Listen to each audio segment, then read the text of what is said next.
पार्वती, अब उसके हाथ पीले करने का समय आ गया है। पर हमारी आनंदी तो अभी सिर्फ 9 साल की है। अभी तो उसके पढ़ने, लिखने और खेलने कूदने के दिन हैं। देख पार्वती, लड़कियां पराया धन होती है और जितना जल्दी इन्हें घर से विदा कर दे उतना अच्छा है। कल से आनंदी की पढ़ाई लिखाई बंद। पर बापू, इसमें मेरी क्या गलती है?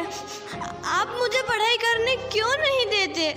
तेरी गलती है कि तू एक लड़की है।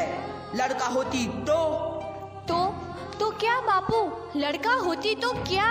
ए लड़की, ज्यादा जबान ना चला, नहीं तो जबान हलक से खींचकर बाहर निकाल दूंगा। बापू, मैं पढ़ लिख कर कुछ बनना चाहती हूँ। मेरी पढ़ाई ना रोको बापू।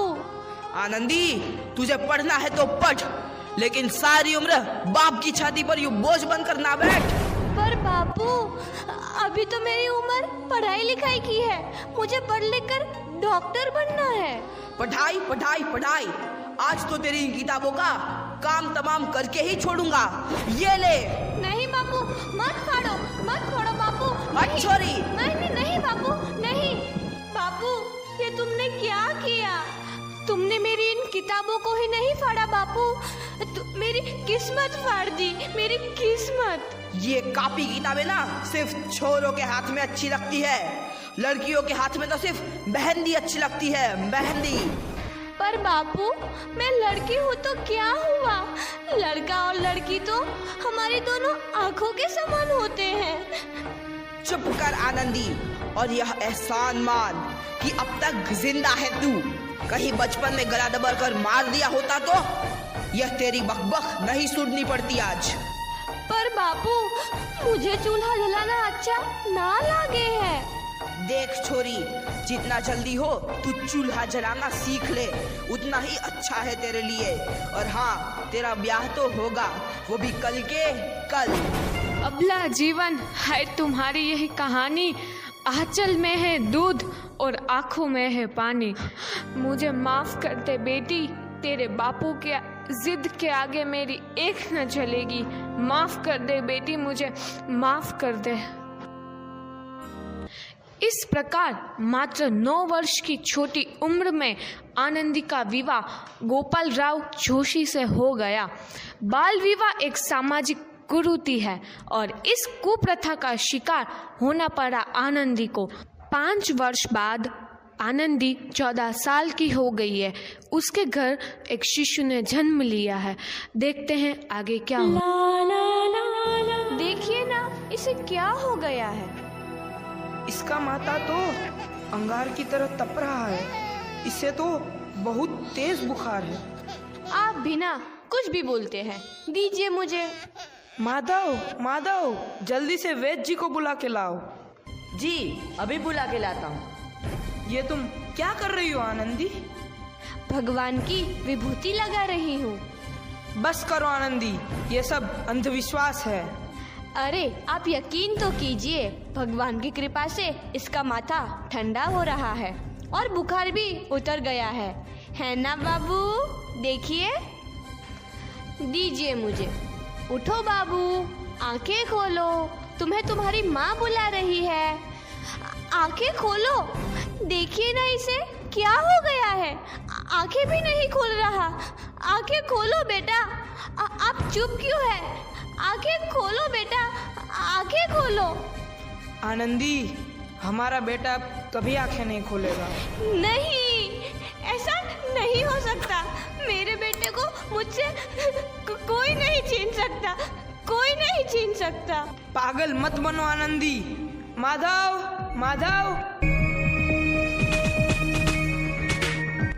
आनंदी, बंद करो ये पागलपन। भगवान ने मेरा बच्चा छीन लिया। भगवान ने नहीं, तुम्हारी अशिक्षा और अंधविश्वास ने तुम्हारा बच्चा छीना है। अगर तुम पढ़ी लिखी होती तो आज हमारा शिशु जीवित होता। तुम अनपढ़ थी आनंदी, अनपढ़। नहीं, अब मैं अनपढ़ नहीं रहूंगी मैं अनपढ़।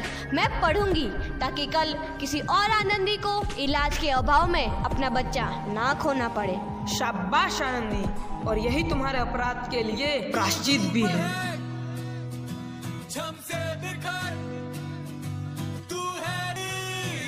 आनंदी, तुम्हारी 12वीं का परिणाम आ गया है। तुमने पूरे कॉलेज में प्रथम स्थान अर्जित किया है। आनंदी, तुम्हारी मेहनत रंग लाई है। तुम्हें शिक्षा वृत्ति मिली है। ये लो तुम्हारे अमेरिका जाने की टिकट। मुझे शिक्षा वृत्ति मिल गई, मैं अमेरिका जा रही हूँ। पर ये सब मैं अकेले कैसे कर पाऊंगी? आनंदी, अपने आप को इतना कमजोर क्यों समझ रही हो? फिर इतना पढ़ने लिखने का क्या फायदा? तुम अभी गवार की गवार नहीं हूँ मैं अब गवार।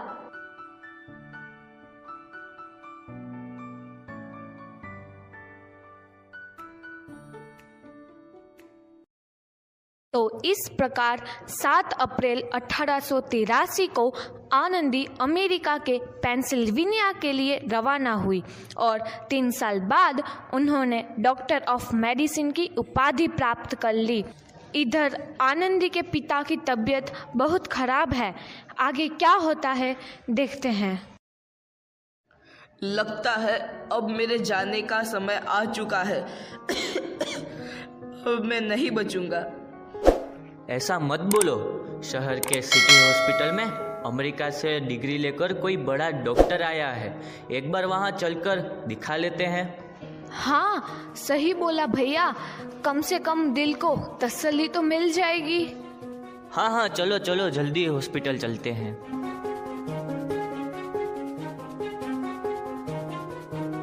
इस मरीज की हालत तो बहुत ही खराब है। कोई चमत्कार ही इसे बचा सकता है। ऐसा मत बोलो भाई। डॉक्टर साहब कब तक आ जाएंगे? लो आ गई डॉक्टर मैडम। डॉक्टर मैडम जल्दी देखिए, मरीज की हालत बहुत ही खराब है।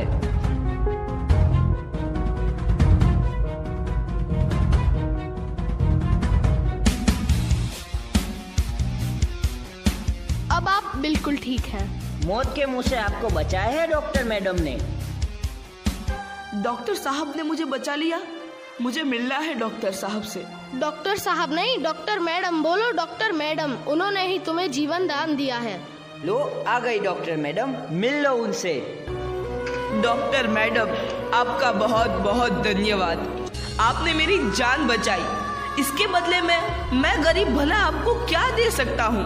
वचन चाहिए मुझे कि कभी ये नहीं कहोगे कि लड़कियाँ कुछ नहीं कर सकती। वचन? ये कैसा वचन? अरे श्यामलाल, तुमने पहचाना नहीं? तुम्हारी बेटी आनंदी। आनंदी? मेरी बेटी आनंदी? डॉक्टर? हाँ बापू, वही आनंदी जिसके लिए बचपन में तूने चूल्हा और दूल्हा के अलावा कुछ नहीं सोचा था। आनंदी, आनंदी मेरी बेटी, मुझे माफ कर दे। मैं तेरा गुनहगार हूँ बेटी। नहीं बापू, वही आनंदी जिसके हाथ पीले करके तुम उसकी सारी जिंदगी काला कर देना चाहते थे। माफ कर दे मुझे मेरी बच्ची, माफ कर दे। मैं तेरा अपराधी हूँ मेरी बच्ची, माफ कर दे। नहीं बापू, मैंने तो तेरा एहसान चुकाया है। याद है ना अपना एहसान जो बचपन में तुमने मुझ पर किया था? ताने सुना कर जीते जी मार डाला था मुझको। अब बोल, और किस किस को मारेगा? आनंदी बेटी, मुझे माफ कर दे मेरी बच्ची।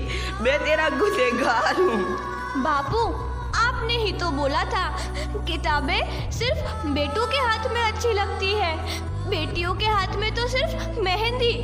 बेटों और बेटियों में फर्क करना दो आंखों में फर्क करने समान है। एक का पढ़ना और दूसरे का ना पढ़ना सामाजिक अंधकार है बापू, सामाजिक अंधकार। उपकार मांगता हूँ मैं तुझ जैसी बेटी का, जिसने सारी उम्र मुझसे कुछ ना मांगा तो सिर्फ बराबरी का दर्जा। वरना सच तो यह है कि मैं तेरी माफी के लायक भी ना हूँ।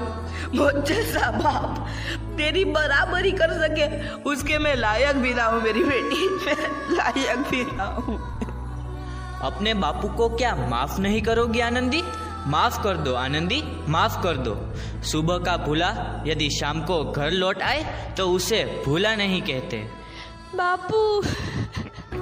तो इस प्रकार आनंदीबाई जोशी ने अपनी मेहनत और अटूट इरादे से न केवल भारत की पहली महिला डॉक्टर बनी बल्कि आगे चल के उन लड़कियों के लिए सुनहरा रास्ता दिखा गई जो जीवन में कुछ करना चाहती थीं।